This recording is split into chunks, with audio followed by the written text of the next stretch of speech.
Mankind has fought wars for power and wealth for centuries. Such a war named Mahabharat had shaken the history. Lives of countless brave soldiers were sacrificed in this epic battle. Gandhari, who had immense grief and anger within, had lost all her sons. She thought Lord Krishna would have stopped all this bloodshed if he wanted to, but he did not do so. In deep anguish, Gandhari cursed Lord Krishna. Your entire bloodline will be doomed, and your empire Dwaraka will sink into the oceans. Who knew time, who quietly keeps moving along its path, will turn this curse into a reality after 36 years. One day, Lord Krishna was taking rest under a tree by a river. A tribal hunter named Jara came there for hunting. He saw Lord Krishna's foot and mistook it for a deer's ear.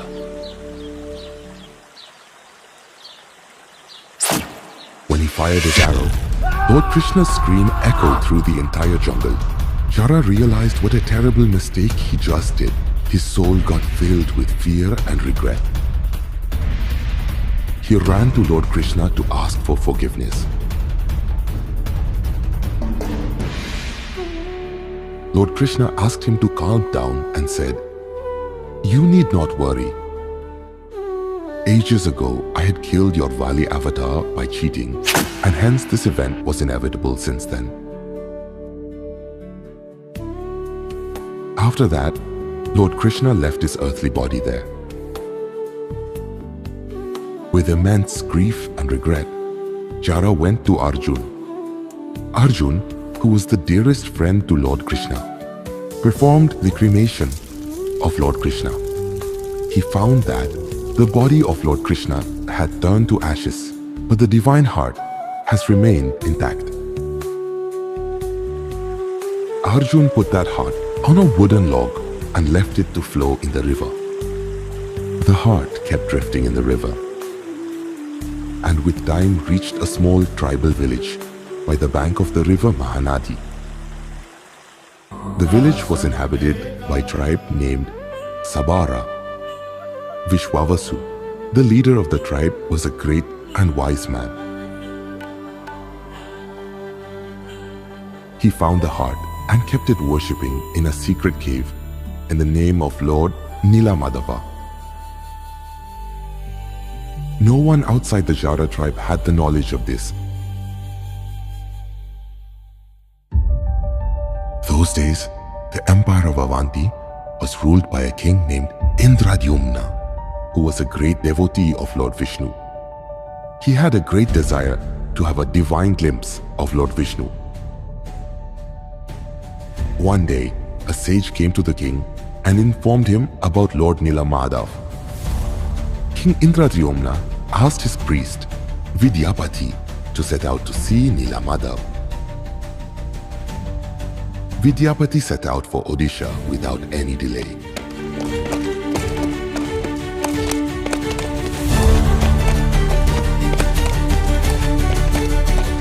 After moving through several landscapes for months, he reached there. On the way, he heard about Lord Nilamadhav being worshipped in a tribal village. Vidyapati reached the village by the riverbank. When he asked the village chief Vishwavasu about Lord Nilamadhav, Vishwavasu refused to give the information. Vidyapati decided to stay in that village for a while and started living there, trying to familiarize with the village. One day, Vidyapati saw Vishwavasu's daughter, Lalita. Vidyapati and Lalita fell in love and got married to live together with bliss and happiness. One day, Vidyapati asked Lalita to convince her father to take him to Lord Nilamadhav. Lalita assured him by promising to do so. Upon Lalita's requests, Vishwavasu agreed for the same.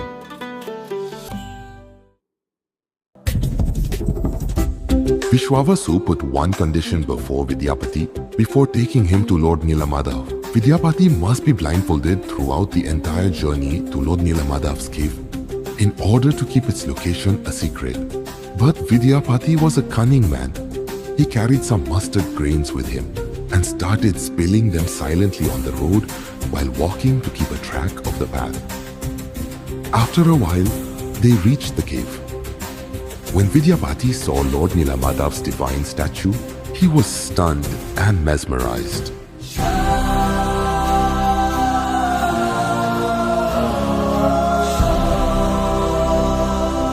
It seemed as if the time itself had stopped. After the divine glimpse of the statue, Vidyapati returned to inform King Indradyumna about this mystery.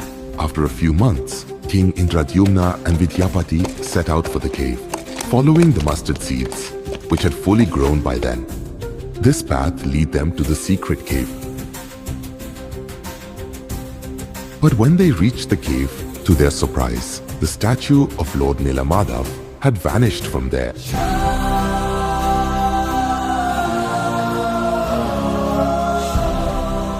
The cave was empty. A disappointed Indradyumna returned to his palace, and his quest was left unrealized.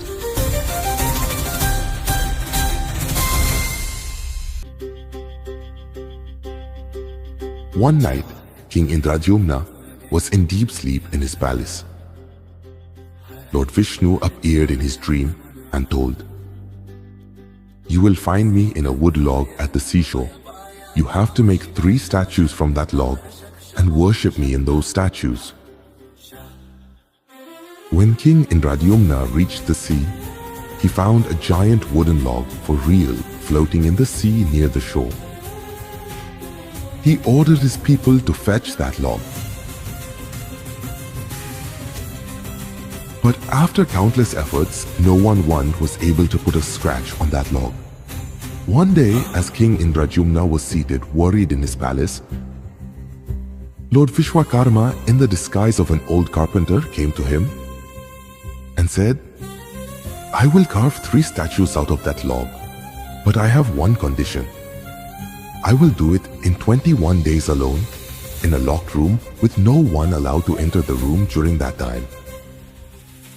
King Indradyumna agreed to this and locked the old carpenter with the log in that room. Faint sounds of woodworking kept coming from that room.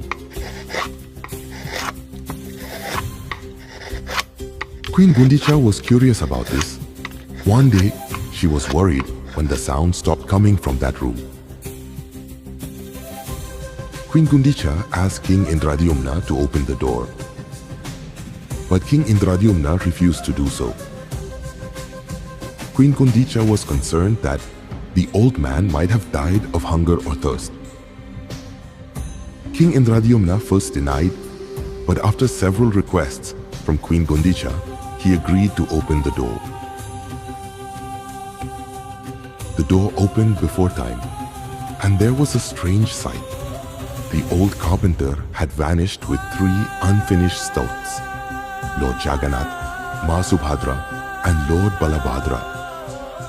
King Indradyumna was very disappointed in his act, but he started worshipping the half-made statues, and the worship of Lord Jagannath commenced in the Grand Temple of Puri.